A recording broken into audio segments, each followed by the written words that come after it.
하십시다. 반갑습니다. 환영합니다. 은혜 받으시다. 이 세상에는 가난한 사람들도 있고 부한 자들도 있습니다. 우리나라에도 가난한 자들도 있고 부자들도 함께 살아갑니다. 어떤 분들은 흙수저라고 말하고 어떤 분들은 금수저라고 말합니다. 미국의 경제 전문지 포브스에서 조사를 했습니다. 세계에서 누가 가장 부자일까? 부자의 순위를 매겨보았더니 부자 1위, 세계 1위입니다. 아마존 설립자 제프 베조스가 1위였습니다. 그의 재산은 1600억 달러, 우리나라 돈으로 180조. 안 놀라시네? 180조. 우리 평생 돈 세고 줘요. 2위가 마이크로소프트사의 빌 게이츠. 우리나라 돈으로 109조. 어마어마하죠. 3위가 버크셔 해더웨이의 회장인 워렌 버핏. 아마 많이 들어봤을 거예요. 워렌 버핏. 이분의 재산은 99조 원입니다. 99조. 특별히 워렌 버핏은 그 이름에 따라다니는 수식어가 있어요. 투자의 귀재. 투자의 귀재. 그 많은 사람들이 그의 천부적인 투자에 대한 조언을 듣기 위해서 만나고 싶어 합니다. 그런데 만날 수 있나요? 못 만나죠.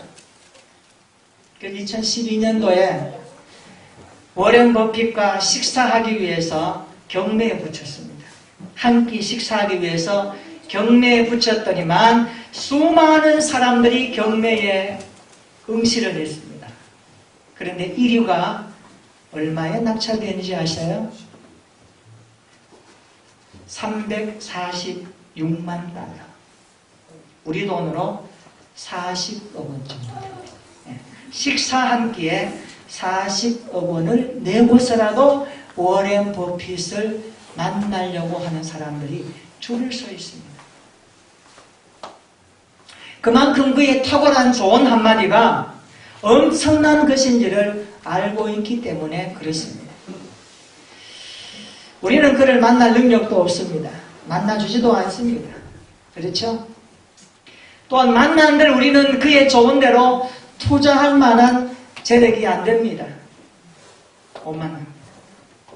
그렇다면 우리나라 대기업 회장들 여러분 만날 수 있을 것 같아요? 못 만납니다. 대통령 평생 만날 수 있을까요?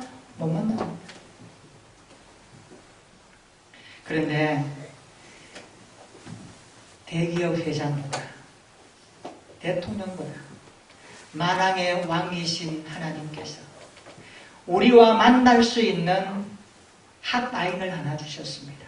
그것은 바로 기도입니다. 기도는 하나님과 만날 수 있는 유일한 통로입니다. 이러시기를 축원합니다. 오늘 예배가 하나님을 향하여 열려있는 우리의 기도가 되었으면 좋겠습니다. 아니면 우리 예배 자리가 하나님을 향하여서 영적으로 소통하고 그의 말씀을 듣는 은혜의 담비가 임하고 경험하는 축복의 시간 되기를 축원합니다. 구약시대 선지자들을 보면 그들의 사역 가운데 기도가 얼마나 무게 있게 있는지를 알 수가 있습니다. 구약 선지자들 사역에는 기도가 몸에 배어 있었습니다. 기도는 하나님의 말씀이 선지자들에게 임하는 통상적인 경로였습니다. 바벨론으로 끌려갔던 유대 민족들이 돌아올 수 있었던 것도 기도의 결과였습니다. 뿐만 아니라 다니엘은 포로의 땅에서도 하루 3번 이상 기도하면서 하나님과 교제했습니다.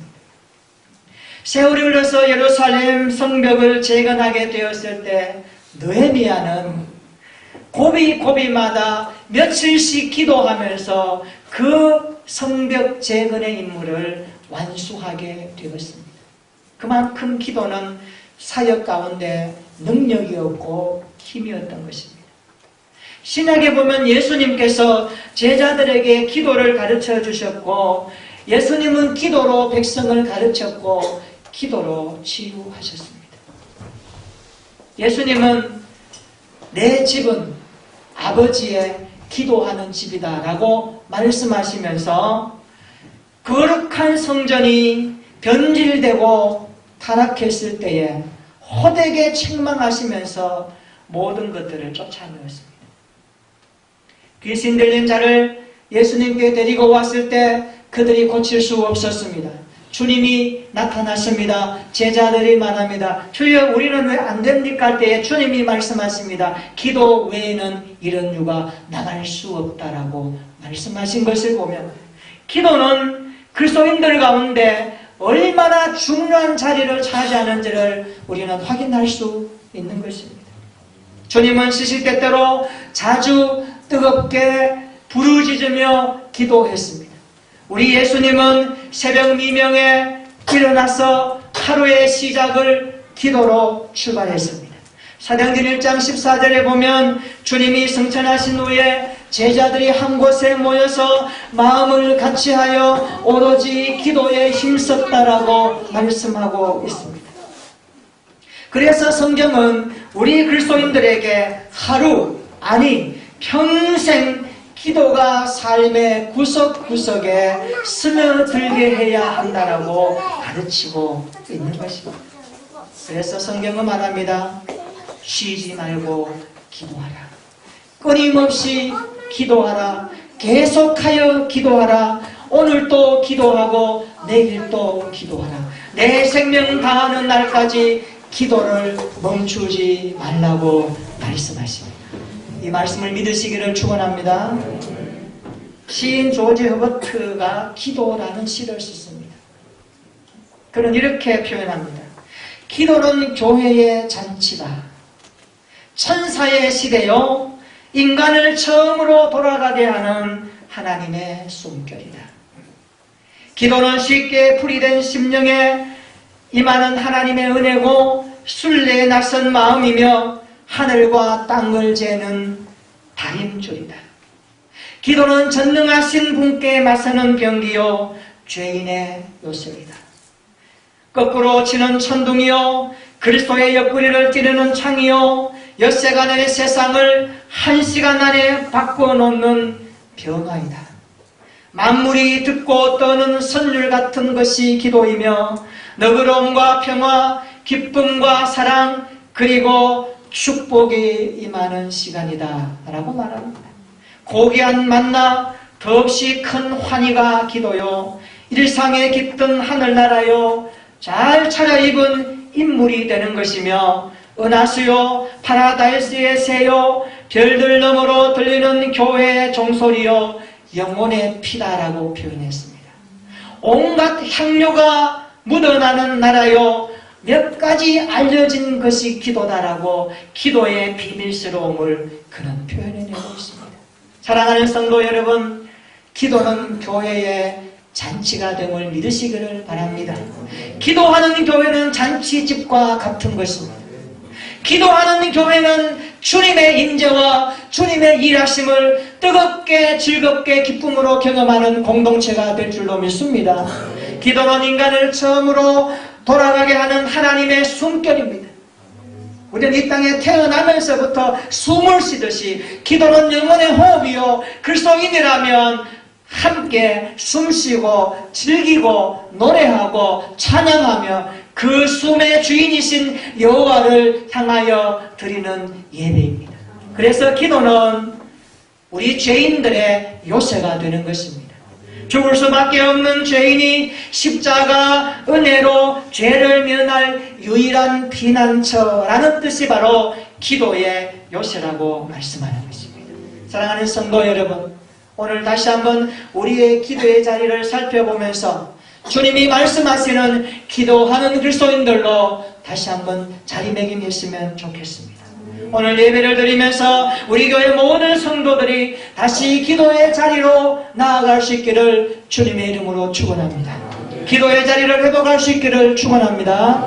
찬송가 361장의 가사처럼 기도하는 시간이 가장 즐거운 믿음이 되기를 축원합니다. 크신 은혜를 주네 거기 기쁨이 있네. 기도하다가 하늘의 기쁨을 맛볼 수 있기를 축원합니다.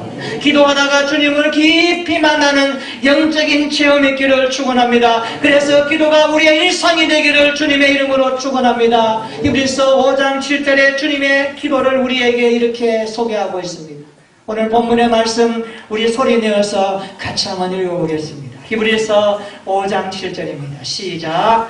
그는 육체에 계실 때에 자기를 죽음에서 능히 구원하실 이에게 심한 통곡과 눈물로 간구와 소원을 올렸고 그의 경건하심으로 말미암아 들으심을 얻었느니라.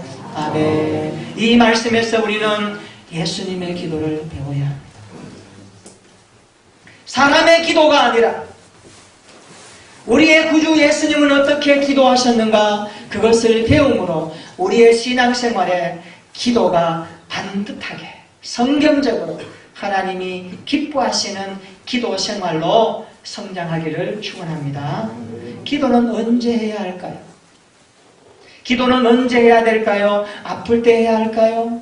어려운 시험이 있을 때 기도해야 될까요? 문제를 만났을 때 기도해야 될까요? 삶이 고이고 하는 일이 안 될 때 기도해야 될까요? 맞습니다. 그때도 기도하셔야 합니다. 그런데 예수님은 언제 기도하셨습니까? 오늘 본문이 말씀합니다. 육체로 계실 때에 주님은 기도하셨다라고 말합니다. 언제 기도해야 되나요? 첫 번째입니다. 육체로 계실 때에 기도하셔야 합니다.